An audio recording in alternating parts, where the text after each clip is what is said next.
Mr. Speaker, on Tuesday, the Rules Committee met and reported a rule, House Resolution 61, providing for consideration of H.R. 648, the Consolidated Appropriations Act of 2019, under a closed rule. The rule provides 1 hour of debate equally divided and controlled by the chair and ranking member of the Committee on Appropriations. It also provides for consideration of H.J. Res. 31, which makes further continuing appropriations for the Department of Homeland Security for fiscal year 2019 under a closed rule. The rule provides 1 hour of debate equally divided and controlled by the chair and ranking member of the Appropriations Committee. Additionally, it extends same-day authority for appropriations measures through January 30th and suspension authority through February 1st. Mr. Speaker, we are on day 33 of the Trump shutdown, the longest government shutdown in American history. Hundreds of thousands of federal workers will miss a paycheck for the second time since the president plunged us into this mess. The very people who keep our nation safe are struggling to put food on the table. People like men and women in the Coast Guard, FBI agents, Border Patrol officers, and TSA agents. Makeshift food banks are being opened across the country to help these workers and their families get by. Right outside our nation's capital in Northern Virginia, some federal workers waited more than an hour recently at a local food bank. Demand was so high that a tenth of the food was gone in the first 5 minutes. Because of the president's shutdown, 15 million households could see a gap in their monthly SNAP benefits that last more than 40 days. 4 million low-income households could see a gap that lasts more than 50 days. This program is their lifeline, Mr. Speaker.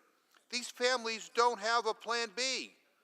You know, I have given weekly End Hunger Now speeches on this floor since February of 2013.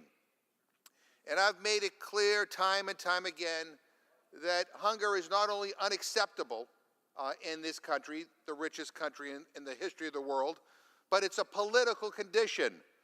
We have the resources, we have what it takes. What we need to muster is the political will to do something about it. But here we are, and as I said, it's embarrassing enough that the wealthiest nation on the planet has an ongoing hunger crisis, but I never, ever imagined that a president of the United States would exacerbate it like this. This is disgusting. This is unacceptable. This is unconscionable. Let us be clear. It's the president's bruised ego that keeps a quarter of our government closed today. Now, his latest so-called compromise proposal isn't really a compromise at all. In fact, it brings new meaning to the word cruel.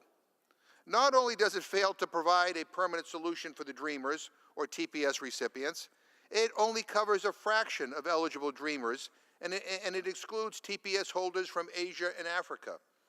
And it rewrites the law for future DACA recipients, TPS holders, and asylum seekers that will make it all but impossible for anyone to qualify. These are the same old, tired, and extremist ideas the president and his advisors floated last year. They were rejected by both the Republican-controlled House and the Republican-controlled Senate.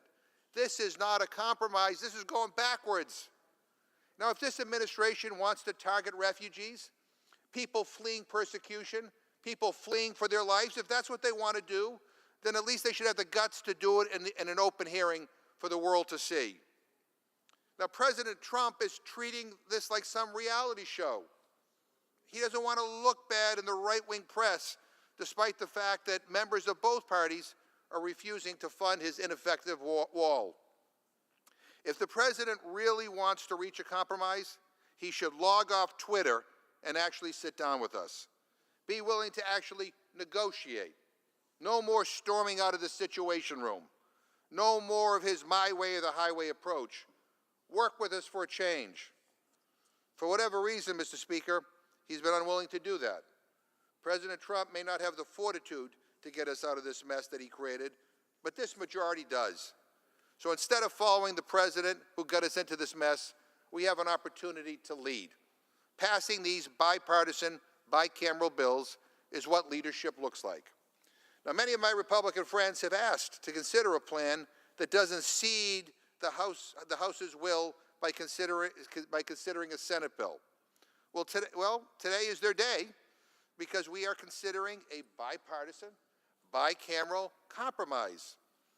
This six-bill package is the result of real negotiations between the Appropriations Committees in the House and Senate.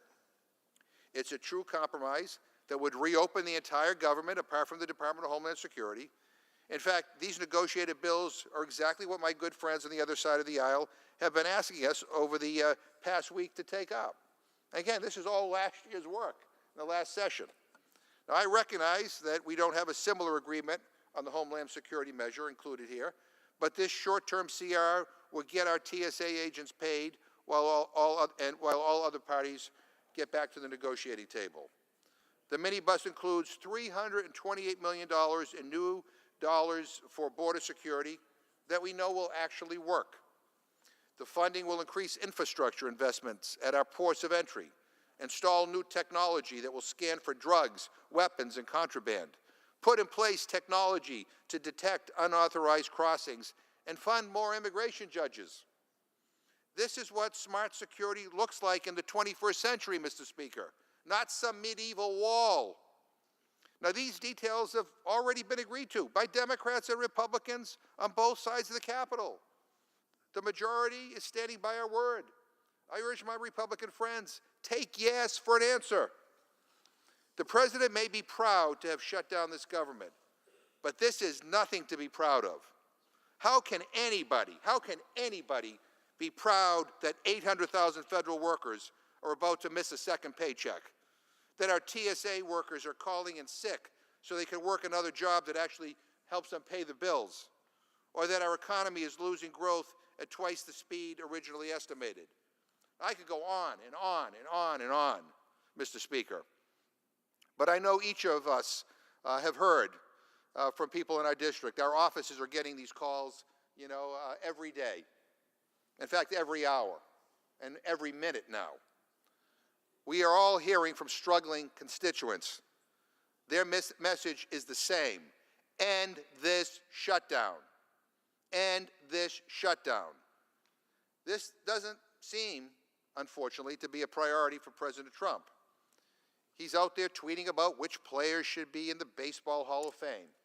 Give me a break. Now, maybe he doesn't know what it's like in the real world.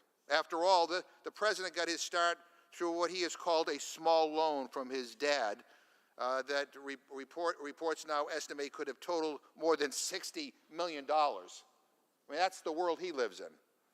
But families are struggling, left to wonder how they're going to afford to put food on the table or how they're going to pay for medicine without a paycheck. Enough of the games. Congress has the power to end this shutdown. I urge all my colleagues to vote yes on this rule and give the underlying legislation the strong, veto-proof vote it deserves. Let's finally turn the lights back on. I mean, listen to your constituents, I say to my friends on the other side of the aisle. Listen to what they're saying. Turn the lights back on. I reserve the balance of my time.